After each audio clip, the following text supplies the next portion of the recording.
할렐루야. 오늘도 이 은혜의 자리를 사모에 나오신 여러분께 하나님께서 충만한 은혜로 우리에게 부어주시기를 소망하고 또 그렇게 하실 줄 믿습니다. 5월이 무슨 달이죠? 가정의 달이죠. 하도 들으셔서 몇 년 동안, 몇십 년 동안 들으셔서 이제 자동적으로 나오는데 5월은 가정의 달이죠. 네, 가정의 달에 여러분은 가정에서 더 사랑을 하고 계신가요? 네.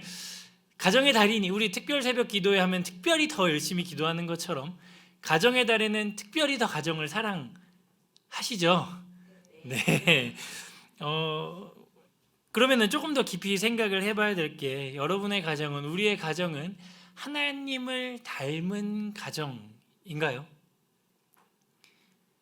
여러분은 여러분의 가정을 어떤 시선으로 바라보고 계신가요? 여러분은 여러분의 가정을 정말 진심으로 사랑하십니까?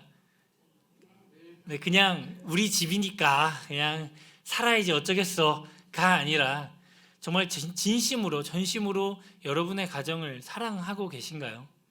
네, 그런 줄 믿습니다. 그러면 조금 더 깊이 들어가서 그냥 그 가정을 사랑하는 걸 넘어서 여러분의 가족 구성원 한 사람 한 사람을 정말 진심으로 사랑하시나요? 네, 다행입니다. 한숨을 쉬시는 분이 안 계셔서. 그러면 조금 더 깊이 들어가서 여러분은 그 가족 구성원 중에 한 사람인 여러분 자신을 사랑하시나요? 조금 여기선 자신이 없어진 것 같아요. 예상했던 반응입니다. 주님의 가르침대로 우리는 우리의 이웃을 사랑하고 내 주위의 사람들, 우리의 가족뿐만이 아니라 우리의 주위에 있는 이웃들을 사랑해야 한다는 것을 설교 때도 많이 듣고 우리 성경을 읽어서도 많이 알고 있고 해서 머리로는 잘 알고 있는 것 같습니다. 그래, 사랑해야지, 사랑해야지. 그런데 실천이 잘 되던가요? 잘 안 되죠. 사랑해야지라고 결단을 하고 예배를 수없이 드리며 그래, 오늘도 그렇게 사랑하는 사람이 될 거야. 오늘도 집에 가서 쓴소리 안 하고 또 따뜻하게 품어줘야지라고 하고 돌아가는 순간 저렇게 뛰어다니는 제 아들을 보면서 저는 한숨이 나옵니다. 오늘은 다행히 감기 때문에 제 아들이 못 하는데 그저 한숨이 나옵니다. 이렇게 현실로 돌아가면, 가정으로 돌아가면 정말 좀 표현을 과장해서 전쟁터죠. 소리 지르고 구박하고, 구박은 안 하시죠. 네. 하나님의 말씀대로 내 주위를 그렇게 사랑하는 것도 참 힘든 일인 것 같습니다. 하나님께서 우리에게 수없이 이 성경 전체를 통해서 이웃을 사랑하라 라고 명령을 하시고 그것대로 살아야 하는데 그게 참 힘듭니다. 그래서 그 말씀대로 살아가지 못하는 내 모습을 보면서 자꾸 무너질 때가 너무나도 많은 것 같습니다. 그러면 그런 연약한 나의 모습 때문에 역시 나는 안 되는 인간이야 라면서 나 자신을 점점 사랑하지 못하고 내가 이렇게 믿어도 되는 걸까 하면서 나의 신앙은 점점 바닥으로 가는 그런 경우도 종종 생기게 됩니다. 오늘 우리에게 주시는 이 말씀을 통해서 하나님이 우리를 어떻게 지으셨고 우리를 왜 지으셨고 또 우리에게 왜 가정을 허락하셨고 그 가정에서 어떻게 사랑하기를 원하시고 또 그 가정이 어떻게 사랑하기를 원하시는지, 우리 가정을 통해 무엇을 이루기를 원하시는지 그것을 좀 같이 나눠 봤으면 좋겠습니다. 그러려면 우리는 먼저 하나님이 사람을 어떻게 지으셨는지 좀 같이 봐야 될 것 같은데요. 함께 오늘 읽은 말씀 26절 말씀을 같이 읽어보도록 하겠습니다. 시작. 하나님이 이르시되 우리의 형상을 따라 우리의 모양대로 우리가 사람을 만들고 그들로 바다의 물고기와 하늘의 새와 가축과 온 땅과 땅에 기는 모든 것을 다스리게 하자 하시고, 아멘. 하나님이 사람을 어떻게 만드셨다, 창조하셨다라고 여기서 기록을 하고 있죠. 하나님의 형상을 따라, 하나님의 형상을 따라 하나님의 모양대로 만드셨다라고 기록을 하고 있습니다. 그렇다면 우리가 여기서 한 가지 생각을 해봐야겠죠. 하나님의 형상이라는 게 대체 뭘까요? 제가 그 중등부 사역과 이제 고등부 사역과 청년부 사역을 이렇게 쭉 하면서 아이들에게, 이제 청년들에게, 학생들에게 막 이런 이야기를, 이 창세기 1장 26절 이야기를 하면서 하나님의 형상에 대해서 이야기를 하면 반드시 돌아오는 대답이 있습니다. 질문이 있습니다. 목사님, 그러면은 하나님도 눈과 코와 입이 있고 손이 있고 발이 있어요? 이렇게 질문을 저에게 합니다. 하나님이 눈, 코, 입, 손과 발이 있을까요? 없을까요? 있습니다. 성경의 많은 부분에 하나님의 눈에 대해서, 코에 대해서, 입에 대해서, 손에 대해서 기록을 하고 있어요. 근데 지금 우리는 그 어떤 보이는 육체적인 눈, 코, 입, 손, 발 그런 걸 이야기를 하려는 게 아닙니다. 여기 본문에서 말씀하시는 형상이라는 단어는 이미지, 모델이라는 단어입니다. 하나님의 이미지를 따라서 하나님을 모델 삼아서 그 하나님의 성품을 따라서 지어진 존재가 바로 우리 사람이라는 것입니다. 하나님의 속성대로 지어진 존재들이 바로 우리 사람이라는 것입니다. 우리가 하나님의 속성하면 여러분의 머릿속에 떠오르는 많은 것들이 있을 겁니다. 사랑의 하나님, 의로우신 하나님, 거룩하신 하나님, 여러 가지 속성이 있는데 다 맞습니다. 그 속성대로 지어진 게 바로 우리 한 사람 한 사람입니다. 이 성경을 이렇게 읽다 보니 참 재밌는 부분들이 몇 가지가 나오는데요. 하나님이 다른 동물들을 지으실 때, 그 생물과 짐승들을 지으실 때 어떻게 표현했나 보니까 그냥 각기 종류대로 만드셨다라고 기록을 하고 있습니다. 그런데 사람은 특별히 하나님의 형상대로 만드셨다고 기록을 하고 있습니다. 그리고 또 더 벅차오르는 것은 하나님의 성품, 하나님께서 갖고 계신 그 성품뿐만이 아니라 하나님이 가지고 계셨던 그 위치와 권위도 부여받았습니다. 하나님의 대리인으로서 피조물을 다스릴 수 있는, 우리 이 모든 만물을 다스릴 수 있는 하나님의 대리인의 역할을 우리가 부여받았다는 것입니다. 이것이 바로 동물과 사람의 가장 큰 차이점이겠죠. 이렇게 다른 피조물보다, 그 어떤 피조물보다 이렇게 뛰어난 존재로 지음을 받음으로써 사람은 하나님과 직접 교류하고 교감할 수 있는, 교제를 나눌 수 있는 그런 존재가 되었습니다. 물론 이 모든 것이 인간의 범죄, 아담의 범죄로 인해서, 또 우리의 범죄로 인해서 하나님의 형상의 죄라는 것이 생겼고, 그러므로서 이제 하나님의 형상과 다른 모습이 되었지만, 그리고 하나님과 교제할 수 있는 특권을 상실해서 하나님 나라에서 쫓겨나는 일이 생겼지만, 지금은 이걸 이야기를 하려는 것이 아니기 때문에 이건 나중에 기회가 될 때 이야기를 하고요. 어쨌든 우리는 그렇게 하나님의 형상을 따라서 지음을 받은, 하나님의 성품을 따라서, 하나님의 속성을 따라서 지음을 받은 사람들입니다. 그냥 막연한 사람이 아니라 바로 내가 그 하나님의 성품을 따라서 지어진 존재입니다. 바로 이 옆에 앉아있는 지체가, 우리 옆에 앉아있는 권사님, 집사님, 성도님이 그렇게 하나님의 형상을 따라 지음을 받은 존재라는 것입니다. 한번 옆을 볼까요? 하나님의 형상이 보이나요? 아니면 그냥 한숨만 나오냐? 아유, 이게 하나님이라고. 그러진 않으시죠? 바로 이 옆에 앉아있는 이 분들이, 또 내가, 여기 앉아있는 내가 하나님의 형상을 따라 지음받은 존재입니다. 그리고 그런 존재를 만드시고, 우리를 만드시고, 하나님께서 우리를 보시고 뭐라고 기록을 하셨나요? 31절입니다. 하나님이 지으신 그 모든 것을 보시기에 심히 좋았더라. 다른 날에 지으신 것들은 그냥 보시기에 좋았더라라고 하셨지만, 이 사람을 지으시고 하신 말씀이 보시기에 심히 좋았더라라고 기록을 하고 있습니다. 그럼 또 저는 여기서 또 한 가지 의문이 생겼습니다. 이 좋다라는 단어가 뭘까? 제가 이렇게 설교를 할 때 이렇게 땡땡 패드를 이렇게 들고 하고 있는데, 비싼 돈 주고 샀습니다. 정말 좋더라고요. 이거 딱 처음에 이 물건을 샀을 때, 와, 좋다, 어떻게 이렇게 만들었지? 그런데 쓰다 보니까 요건 좀 불편하네, 요거는 안 좋네, 그래도 비싼 값을 하니까 좋네 라고 좋다라고 이야기를 했습니다. 하나님이 우리를 지으시고 보신 그 좋다라는 게 이 정도의 좋다일까요? 이 좋다라고 쓰인 단어는 이 토브라는 단어인데 많이 들어보셨을 것입니다.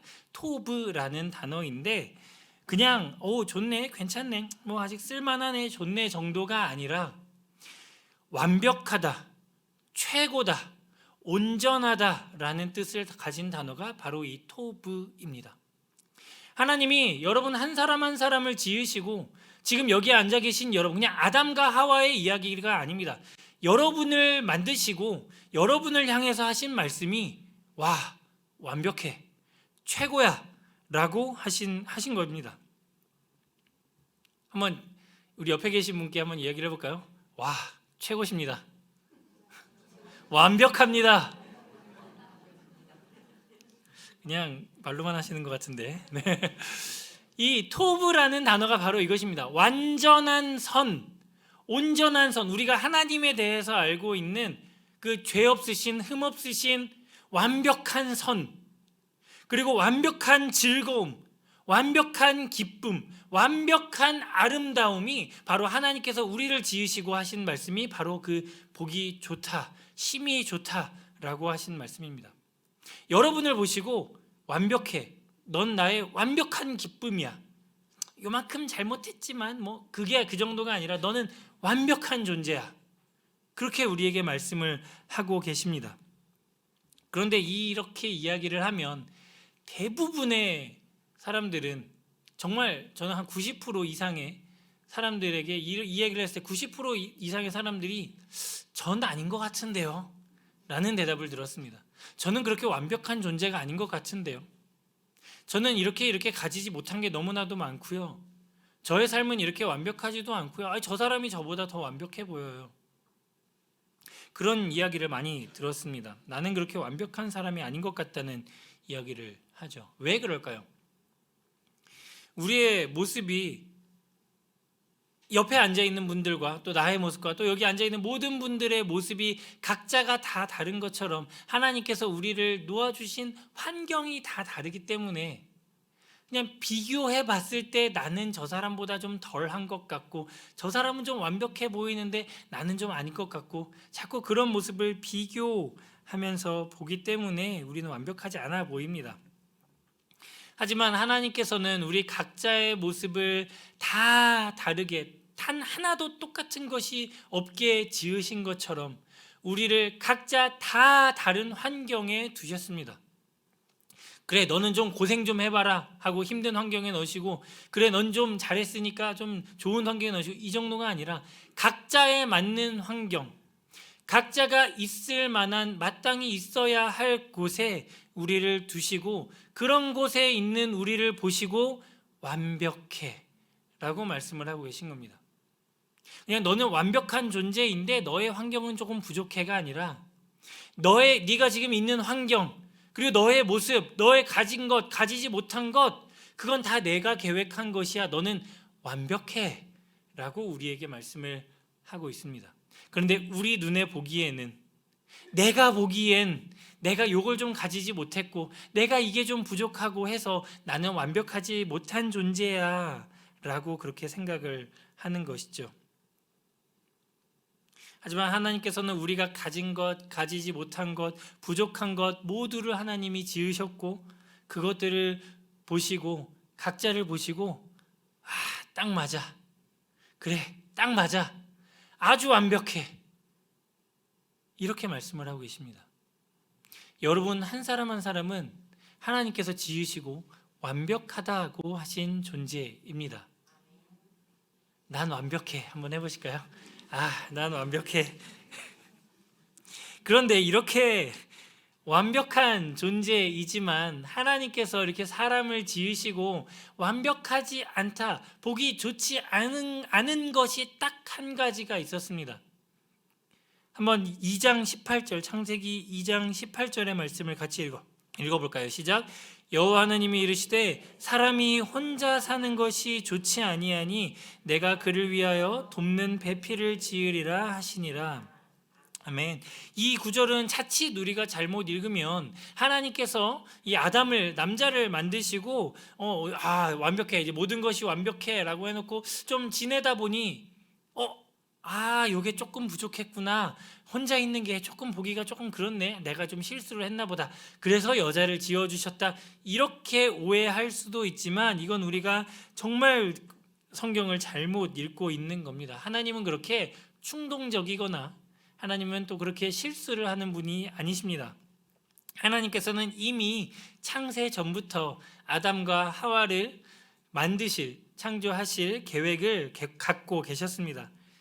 그런데 하나님께서는 일부러 아담을 먼저 창조하셔서 잠시 동안 혼자서 살아보게 하셨다라고 많은 성경학자들이 이야기를 합니다. 그래서 아담 스스로가 무언가가 모자라구나, 무언가가 내가 부족하구나 라는 걸 보게 하신 겁니다. 이것이 아담이 이후에 만날 그 하와를 정말 내가 이 사람이 진짜 나에게 필요한 존재였구나, 이 사람이 나에게 꼭 필요한 존재였구나, 내가 정말 사랑하며 함께 살아갈 존재였구나를 깨닫게 하기 위해서 하나님께서 그렇게 만드신 것입니다. 그래서 이 성경학자인 매튜 헨리라는 분이 이 창조 기사에 대해서, 아담과 하와를 만드신 기사에 대해서 이렇게 이야기를 합니다. 제가 읽어드리겠습니다. 하나님께서 아담에게 취하신 그 갈빗대로 여자를 만드셨다. 여자를 아담의 머리로 만드셔서 아담을 다스리게 하지도 않으셨고, 그러니까 머리뼈 하나를 떼서 위에서 아담을 짓누르게 그렇게 하지도 않으셨고, 아담의 발로 만드셔서 아담에게 짓밟히게 하지도 않으셨고, 그의 옆구리로 여자를 만드셔서 그와 동등하게 하셨고, 그의 팔 아랫부분으로 만드셔서 보호하게 하셨고, 그리고 심장 가까운 부분으로 만드셔서 사랑하게 하셨다라고 이야기를 합니다. 어떻게 이렇게 성경을 어떻게 이렇게 해석을 할 수가 있죠? 여러분이 지금 함께 살고 계신, 여러분 옆에 앉아 계신 그분이, 한숨만 나오는 그분이 이렇게 보호하고 사랑하게 하나님께서 만드신 존재라는 것입니다. 하나님께서는 하나님의 형상을 닮은 사람이, 하나님께서 그렇게 하나님의 형상을 따라 만든 그 사람이 혼자 있게 하지 않으시고, 또 역시 하나님의 형상을 닮게 만들어진 사람과 서로 사랑하며 살기를 원하셨습니다.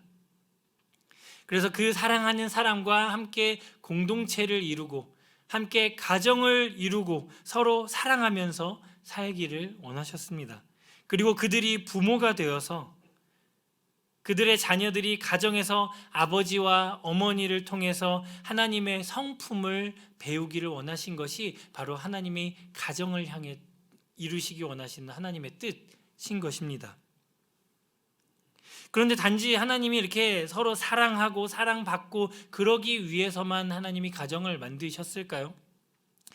우리 1장 28절 말씀에 보면 이렇게 기록을 하고 있습니다. 제가 읽겠습니다. 하나님이 그들에게 복을 주시며 하나님이 그들에게 이르시되 생육하고 번성하여 땅에 충만하라, 땅을 정복하라, 바다의 물고기와 하늘의 새와 땅에 움직이는 모든 생물을 다스리라 하시니라. 아멘. 이 말씀은 우리가 흔히 문화명령이라고 알고 있는 말씀입니다. 생육하고 번성하고 땅에 충만하고, 이 말씀은 이제 육신적인 번식에 관한, 번영에 관한 명령이고, 또 이 뒤에 나오는 땅을 정복하라, 또 땅에 있는 모든 생물을 다스리라 라고 하는 그 명령은 하나님께서 이 세계를 창조하실 때 의도하셨던 이 세상을 다스리는 그런 목적을 이루는 일과 관련된 일입니다. 그런데 하나님은 사람을 창조하실 때, 그리고 이 가정을 만드실 때, 남자와 여자가 만나서 가정을 만들게 하실 때 그냥 이런 동물적인 육체적인 번영만을 원하시지는 않으셨습니다. 그렇게 하기 위해서만 가정을 만드시지는 않았습니다. 한번 말라기 말씀 2장 15절 말씀, 말라기 2장 15절 같이 여러분이 읽어보겠습니다. 시작. 그에게는 영이 충만하였으나 오직 하나를 만들지 아니하셨느냐? 어찌하여 하나만 만드셨느냐? 이는 경건한 자손을 얻고자 하시니라. 그러므로 내 심령을 상가시켜서 어려서 맞이한 아내에게 거짓을 행하지 말지니라. 아멘. 요 앞에 말씀으로 다시 한번 띄워 주시겠어요? 그 앞대 제가 뭐에 강조를 해놨죠? 이는 경건한 자손을 얻고자 하심이라. 하나님께서 우리가 가정을 통해 이루시기 원하는 것이 바로 이것입니다. 그냥 자식 많이 낳고 하나님의 말씀대로 생육하고 번성하는 것만이 하나님께서 우리를 가정을 이루게 하신 것이 목적이 아니라 바로 경건한 자손을 얻고자 하는 것이 바로 하나님께서 가정을 통해 원하시는 것입니다. 가정을 통해서 경건한 자손이 나서 경건한 자손이 자라서 그 경건한 자손이 이 땅에 충만하길 원하는 것이 바로 하나님의 뜻인 것입니다. 하나님의 말씀으로 이 땅을 정복하고 다스리는 것, 그냥 덮어놓고 정복하고 다스리는 것이 아니라 하나님의 말씀으로 하나님의 경건한 자손들이 이 땅을 정복하고 다스리는 것이 하나님께서 원하시는 것입니다. 부모를 통해서 하나님을 섬길 경건한 사람들로 이 세상을 가득 채우기를 원하시는 것입니다. 그렇다면 여기서 또 한 가지 질문이 생기죠. 그럼 경건이 뭐지?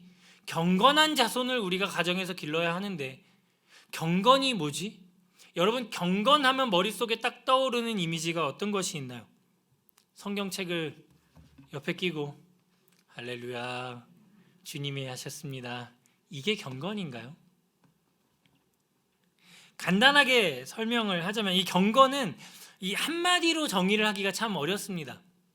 그래서 이 경건에 대해서 설명하기 위해서 수많은 책들이 나와 있고 정말 두꺼운 엄청 많은 책들이 나와 있는데 정말 설명하기 힘든 게 이 경건인데, 간단하게 설명하자면 경건은 구약에서는 헤세드라는 단어로 표현을 하고 있습니다. 여러분, 헤세드라는 단어 들어보셨나요? 바로 은혜, 자비, 인자함, 신실함이 바로 헤세드, 경건입니다. 그리고 경건한 자를 성경에서는 성도라고 이야기를 하고 있습니다. 하나님을 믿는 이 교회에 다니는 이 성도들이 바로 경건한 자들이라는 것입니다. 참된 성도라면 삶에서 헤세드를, 경건을, 자비를, 은혜를 실천하면서 살아야 한다는 것입니다.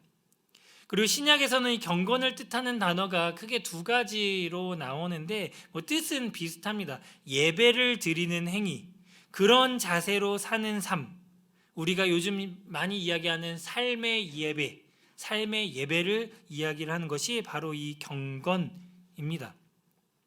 이 경건에 대한 많은 말씀이 있지만 제가 항상 머릿속에 생각을 하고 있는 경건이 있습니다. 야고보서 1장 27절 말씀인데요. 같이 읽어볼까요? 시작. 하나님 아버지 앞에서 정결하고 더러움이 없는 경건은 곧 고아와 과부를 그 환난 중에 돌보고 또 자기를 지켜 새 속에 물들지 아니하는 그것이니라. 아멘. 그렇다면 경건이 뭔가요? 하나님을 바르게 믿고 또 세상의 욕망에서 자기를 지키고 그 말씀대로 살아가면서 고아와 과부들, 즉 세상으로부터 소외당하고 있는 우리의 이웃들, 도움이 필요한 이웃들을 도우며 살아가는 게 바로 이 경건이라고 말씀을 하고 있습니다. 성도로서 하나님께 대한 그 두려움과 또 하나님에 대한 사랑을 가지고 하나님을 바르게 믿으면서, 그리고 이것이 동기가 되어서 그 하나님을 향한 사랑, 하나님으로부터 받는 그 사랑이 동기가 되어서 이웃을 사랑하는 것, 그 삶으로 흘러나오는 그 태도, 그게 바로 경건인 것입니다. 이것이 바로 예수님께서 우리에게 말씀하신 하나님을 사랑하고 이웃을 사랑하는 삶이 바로 이 경건한 삶이겠죠. 그런데 이 경건을 우리가 항상 생각을 할 때 조심해야 할 게 있습니다. 이 경건에 있어서 하나님을 사랑하고 이웃을 사랑하는 것이라고 했는데 이 둘 중에 하나라도 빠지면 이것은 결코 경건이라고 할 수가 없습니다. 하나님은 하나님을 사랑하면서 이웃을 사랑하라 라고 말씀을 하셨습니다. 고아와 과부들을 돌보고 자기를 지켜 세상에 물들지 않는 것, 이 두 가지를 동시에 말씀하셨습니다. 이 둘 중에 하나라도 없으면 경건의 모양은 있지만 경건의 능력이 없는 것이 되어버리는 것입니다. 선한 일을, 아니 선해 보이는 일을 우리가 하려고 아무리 애를 쓰고 노력을 해도 우리 내면에 하나님을 향한 사랑이 없다면, 하나님을 진정으로 사랑하지 않는다면, 그리고 하나님을 향한 두려움이 없다면 그것은 경건이 아니라 예수님께서 그렇게 경고를 하셨던 외식일 뿐입니다. 하나님께서 우리 가정을 통해 이루시길 원하는 것이 바로 이런 가정이 되는 것입니다. 하나님을 사랑하고 이웃을 사랑하는 가정, 경건한 자손이 바로 이것입니다. 내가 경건의 자손이 되는 것, 그리고 내가 그 경건의 자손을 길러내는 것이 바로 하나님께서 원하시는 것입니다. 하나님을 사랑하고 이웃을 사랑하는 가정이 되는 것. 이 하나님과 이웃 사랑에 대해서 예수님께서 마태복음 22장에서 이렇게 말씀을 하셨습니다. 22장 37절부터 40절 말씀을 여러분이 한번 읽어보도록 하겠습니다. 시작. 예수께서 이르시되 내 마음을 다하고 목숨을 다하고 뜻을 다하여 주 너의 하나님을 사랑하라 하셨으니 이것이 크고 첫째 되는 계명이요 둘째도 그와 같으니 내 이웃을 내 자신같이 사랑하라 하셨으니 이 두 계명이 온 율법과 선지자의 강령이니라. 아멘. 하나님께서는, 예수님께서는 우리에게 어떤 계명이 가장 큰 계명입니까? 라는 질문에 이렇게 대답을 하셨습니다. 첫째는 하나님을 사랑해라. 너의 모든 것을 다해서 하나님을 사랑해라. 그리고 둘째는 이와 같으니 내 자신과 같이 내 이웃을 사랑해라. 이렇게 말씀을 하셨습니다. 저는 이 말씀을 보면서, 창세기 말씀과 이 말씀을 보면서 하나님을 닮은 가정이 과연 어떤 가정일까를 조금 고민해 보았습니다. 하나님을 닮은 가정, 첫 번째는 하나님을 사랑하는 가정입니다. 하나님은 어떤 분이시죠? 하나님은 천지 만물을 지으시고 또 나를 지으시고 우리 모두를 지으시고 지금 이 자리에서 우리를 살게 하신 그분이 바로 하나님이십니다. 그리고 우리를 그분의 형상대로 지으시고 우리를 한없이 사랑하시고 보시고 완벽해, 넌 최고야, 너 부족해 보여? 아니야, 넌 최고야 라고 말씀하시는 분이 바로 우리 하나님이십니다. 비록 우리의 죄 때문에, 나의 죄 때문에 우리가 하나님이 지으시고 그 계획하셨던 그 모습에서 벗어나기는 했지만 그래도 하나님은 여전히 우리를, 여전히 여러분을 사랑하고 계십니다. 믿으십니까? 그래서 하나님은 그렇게 우리를 사랑하시기 때문에 독생자 예수 그리스도를 이 땅에 보내셨죠. 우리 딱 예수 그리스도의 사랑, 하나님의 사랑하면 떠오르는 말씀이 하나 있습니다. 요한복음 3장 16절입니다. 하나님이 세상을 이처럼 사랑하사 독생자를 주셨으니 이는 그를 믿는 자마다 멸망하지 않고 영생을 얻게 하려 하심이라. 아멘. 비록 우리가 하나님을 매번 배반하고 매번 하나님으로부터 멀어지려고 하고 매번 하나님을 모르는 척 살아가려고 하지만 하나님께서는 그래도 우리를 사랑하셔서, 여전히 변함없이 우리를 사랑하셔서 독생자 예수 그리스도를 우리에게 보내주시고 우리에게 그 사랑을 보여주신 것이죠. 그러면서 우리에게 말씀하십니다. 내가 너를 이렇게 사랑한다. 너도 나를 사랑해 주겠니? 하나님께서는 그러면서 이렇게 말씀하십니다. 나와 교제하지 않을래? 나의 손을 잡지 않을래? 너의 그 가정에서, 내가 그 완벽한 아름다운 그 사람들끼리 만나게 한 그 가정에서 나를 찬양하면서 나와 교제하며 나를 사랑하며 그렇게 살지 않을래? 그렇게 나를 닮은 가정이 되지 않을래? 이렇게 말씀을 하고 계십니다. 그렇게 하나님을 사랑하는 가정이 되시길 주님의 이름으로 축복합니다. 그리고 두 번째는 나를 사랑하는 가정입니다. 조금 생뚱맞을 수 있는데 좀 풀어서 얘기를 하자면 가정을 통해 다시 나를 사랑하게 되는 그 가정이 바로 하나님을 닮은 가정입니다. 예수님께서 두 가지 계명을 우리에게 말씀하실 때 첫째는 하나님을 사랑해라. 그리고 우리가 한 가지 실수하는 게 뭐냐면 두 번째 계명은 여러분 뭐라고 말씀하시나요? 이웃을 사랑해라 라고 이야기를 하죠. 하지만 예수님께서는 이 이웃을 사랑해라 라고 말씀을 하시면서 한 가지 조건을 붙이셨습니다. 내 자신같이 사랑해라 라고 말씀을 하셨습니다. 하나님이 우리를 그 사랑하신 그 사랑을 우리가 깨닫기를 원하시고, 그리고 그 사랑을 흘려보내기를 원하시는데, 그 사랑으로 이웃을 사랑하기를 원하시는데, 그것보다 먼저 해야 할 것이 바로 나 자신을 사랑하는 것입니다. 우리 이웃을 온전히 사랑하려면 그럼 난 누구를 사랑해야 되죠? 나를 먼저 사랑해야 합니다. 내가 나를 온전히 사랑하지 못하면 이웃을 향한 온전한 사랑이 이루어지지 않는 것이죠. 왜냐? 예수님께서는 내 자신같이 이웃을 사랑하라고 말씀을 하셨기 때문이죠. 여러분, 그렇게 여러분 자신을 스스로 온전히 사랑하시나요? 저는 계속해서 이 질문을 저 자신에게 던지고 있습니다. 나는 나를 사랑하나? 그러면서 거슬러 올라갑니다. 나는 하나님을 사랑하나? 하나님을 사랑하는 그 사랑을 내가 온전히 느끼고 있나? 하나님은 우리를 하나님의 형상대로, 그분의 성품대로 지으시고 완벽하다고 하셨습니다. 다시 한번 계속해서 강조하지만 여러분은 완벽한 존재이십니다. 하나님이 여러분을 보고 최고다라고 하셨습니다. 그런데 그렇게 하나님이 나를 보고 사랑한다고 하시고 최고라고 하셨는데 어떻게 내가 나를 사랑하지 않을 수 있겠어요? 어떻게 하나님이 완벽하다고 한 나를 내가 완벽하지 않다고 할 수가 있겠어요? 여러분은 그렇게 완벽한 존재라고요. 그리고 하나님은 가정을 통해서 내가 이 완벽하다고 하신 이 배우자를 만나게 하셔서 내가 나도 완벽한 존재구나를 깨닫게 하시고, 그 완벽한 사람끼리의 만남을 우리 자손들에게 흘려보내기를 원하시는 것입니다.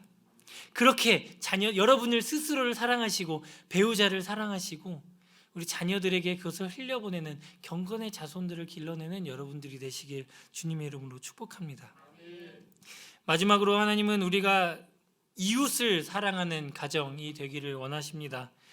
누가 우리의 이웃이죠? 이 질문은 우리가 끊임없이 해야 하는 질문입니다.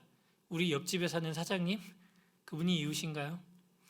성경에서는 우리의 이웃에 대해서 이렇게 정의를 합니다. 나의 도움이 필요한 모든 사람을 이웃이라고 이야기를 하십니다. 심지어 우리의 이웃이라는 그 단어의 고정관념을 깨시면서 내 같은 집에 살고 있는 나의 도움이, 나의 사랑이 필요한 사람, 내가 사랑으로 안아줘야 하는 그 모든 사람을 이웃이라고 말씀을 합니다. 그리고 그 이웃을 사랑하라고 말씀을 하셨죠.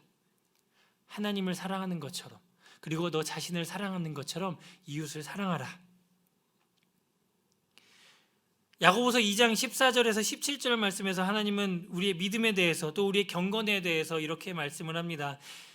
내 형제들아, 만일 사람이 믿음이 있노라 하고 행함이 없으면 무슨 유익이 있으리요? 그 믿음이 능히 자기를 구원하겠느냐? 만일 형제나 자매가 헐벗고 일용할 양식이 없는데 너희 중에 누구든지 그에게 이르되 평안히 가라, 덥게 하라, 배부르게 하라 하며 그 몸에 쓸 것을 주지 아니하면 무슨 유익이 있으리요? 이와 같이 행함이 없는 믿음은 그 자체가 죽은 것이라. 아멘. 우리는 열심히 믿음 생활을 한다고 하고 나는 하나님을 믿습니다라고 하면서 그냥 그래요, 따뜻하게 하세요, 평안하게 지내세요 라고 말만 하고 그들에게 쓸 것을 주지 않으면 이 믿음은 죽은 것이다 라고 말씀을 하고 있는 것입니다. 하나님을 믿는다고 하는 우리의 그 믿음에 대한 연쇄 반응으로 행함이 당연히 나와야 한다는 것이죠. 자연스럽게, 당연하게. 여러분은 그런 삶을 살고 계신가요? 그런 가정의 생활을 하고 계신가요? 그런 가정을 이루고 계신가요? 오늘 본문에 이 생육하고 번성하고 땅에 충만하라, 땅을 정복하라, 모든 생물을 다스리라 라고 하신 하나님의 말씀이 조금 새롭게 다가오지 않습니까? 경건의 자손들을 길러내서 그 자손들로 이 땅을 덮는 여러분들이 되시길 바랍니다.